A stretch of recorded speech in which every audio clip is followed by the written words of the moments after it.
खुलुमबाय नोंथांमोनखौ आंनि इउट्युब चेनेलाव बयखौबो बरायनाय जाबाय।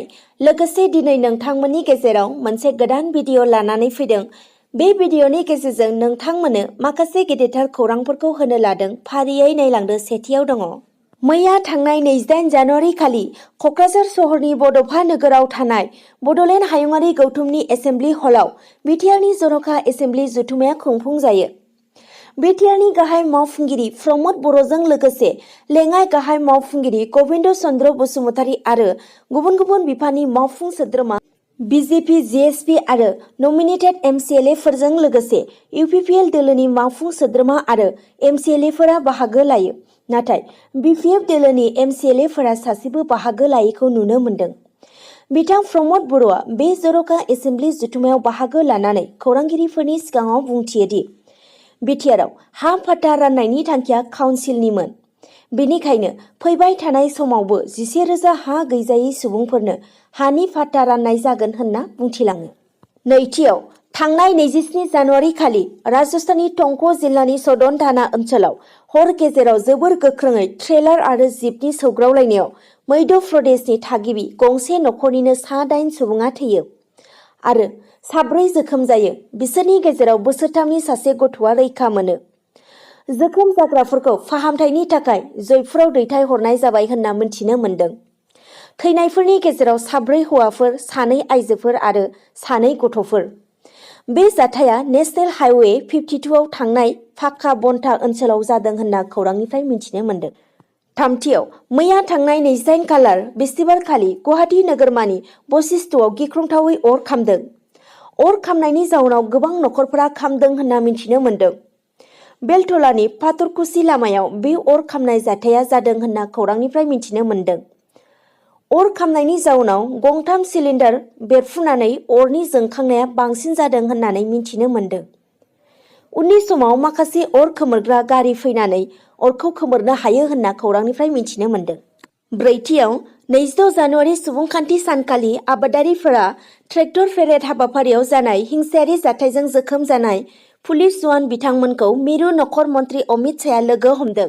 लोगोसे 26 जानुवारि खालि सुबुंखान्थि सानाव दिल्लीनि रेड फर्टआव जानाय बे हिंसायारि जाथायजों लोब्बा खालामनानै पान्जाबी एक्टर दीप सिन्धु आरो गेंगस्टार लाक्का सादानानि बेरेखायै थांनाय बुधबारखालि केस होनाय जाबाय।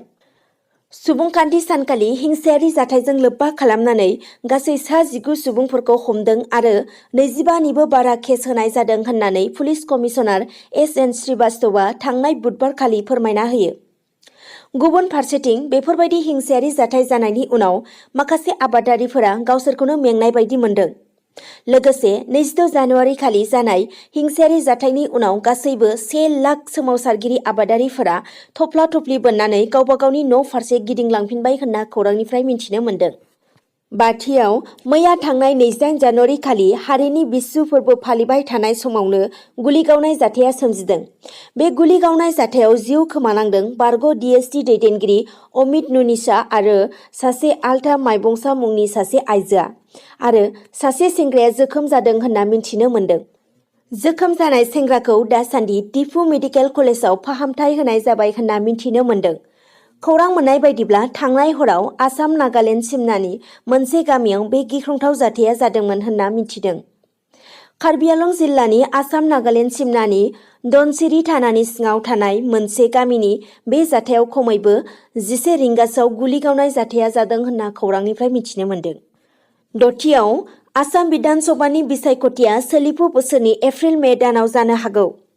बे बिसायख'थिनि सिगां सिगां राजखान्थि दोलोफोराव गोबां सोलाय-सोल' जानायखौ नुनो मोन्दों। बेफोरबायदिनो मैया जानानै थांनाय 61 नं धर्मपुर बियाबनि 39 नं सानजा गोदान देहर गामि पन्चायतनि सिङाव थानाय कासिमपुर बाजाराव बिजेपिनि गंसे हाबनाय मेल खुंनाय जायो। बे मेलावनो 300 निबो बारा माइनरिटि कंग्रेस मावथिफोरा बिजेपि दोलोआव हाबफैदों होनना मिथिनो मोन्दों। स्निथियाव थांनाय बुधबारखालि 17 निबो बांसिन सुबुङा कर'ना टेस्ट खालामनाय जादोंमोन। बिनि उनावनो रिपर्टआ पजिटिभ फैदों। कभिड-19 रिपर्ट बायदियै आसामनि 17 सुबुङा कर'ना जिउसाजों गाग्लोबजानायजों लोगोसे गोदानै 2 सुबुंनि जिउ खहा जायो होनना खौरांनिफ्राय मिथिनो मोन्दों। दाइनथियाव 23 जानुवारि खालि बिजेपि सोरखारा आसामजों लोगोसे बिटिसिआव हा फाट्टा राननायनि सार्कोल अफिससिम होखारनायनि नटिस। प्रद्युत कुमार बराया होनाय PIL नं 78/2012 नि बिजिरनायाव गोजौ बिजिरसालिया ट्राइबेल बेल्टआव थानाय सुबुंफोरखौ होखारनायनि थाखाय क'क्राझार सार्कोल अफिसनिसिम नटिस होदों। नटिस बिलाइयाव फोरमायनाय बायदिब्ला बिटिआर ओनसोलनि ट्राइबेल बेल्ट एन्ड ब्लकआव आयेन बेरेखायै थानाय सुबुंफोरखौ थाबैनो होखारना होनो बिथोन होनाय जादों। गुथियाव हादरनाङै गुसु बोथोरा साग्लोबसारदों। राजस्थान, मध्य प्रदेश, हारियाना, पान्जाबजों लोगोसे बांसिन रायजोफोराव गुसु बोथोरा साग्लोबसारदों। बोथोर बिफाननि बायदिब्ला चन्डीगढ़, उत्तर प्रदेश आरो बिहारनि माखासे बाहागोनि थाखाय रोजा खुवा खुनाय आरो गुसु बोथोरा साग्लोबसारगोन होनना मिथिनो मोन्दों। जम्मु काश्मीर आरो लादाखआवबो हरनि समाव गुसु बारहावा बारनाया गोबांसिनै साग्लोबगासिनो दं होनना मिथिनो मोन्दों।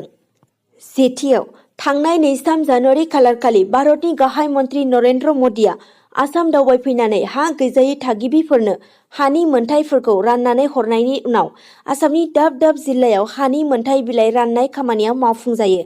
नाथाय सर चापरि ओनसोलाव रायजो जानाय थागिबिफोरा बे मोनथायनिफ्राय सोरखारजों नासयजाबोदों होनना मिथिनो मोन्दों। बेनि थाखायनो सर चापरिनि आबादारिफोरा सोरखारनि हेंथायै सोमावसारनायनि हुमखि होदों। गुबुन फारसेथिं सर चापरिनि हालामनि मैगं थाइगं नङाब्लानो गुवाहाटि नोगोरमाया सोलिनो हाया होनना मिथिनो मोन्दों।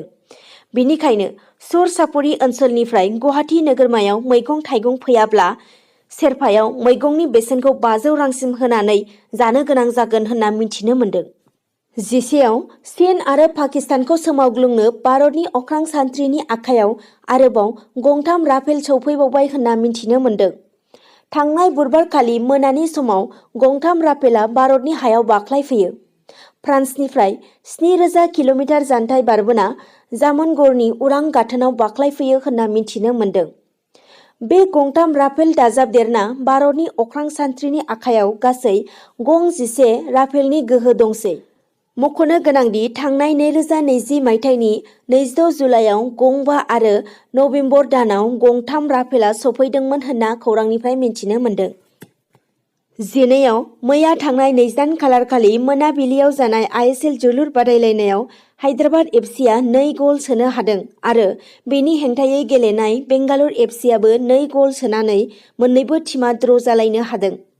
आरो मैया जानानै थांनाय ISL जोलुर बादायलायनायाव हायद्राबाद टीमनि जानानै जोंनि बर'नि आगोमा फिसा हलिचरन नार्जारियाबो गेलेदोंमोन। आरो दिनै जानो गोनां ISL जोलुर बादायलायनाया मोनाबिलिनि 7:30 रिंगायाव गवा FCनि हेंथायै इस्ट बेंगल FCजों गेलेनायखौ नुनो मोनगोन। दिनैनि भिडिअ'आ बेखिनियानोसै। नोंथांमोना जुदि भिडिअ'खौ नायनानै मोजां मोनदोंब्ला लाइक, कमेन्ट, शेयार, साबस्क्राइब खालामनो दाबाव। एसेनोसै, गोजोन्थों।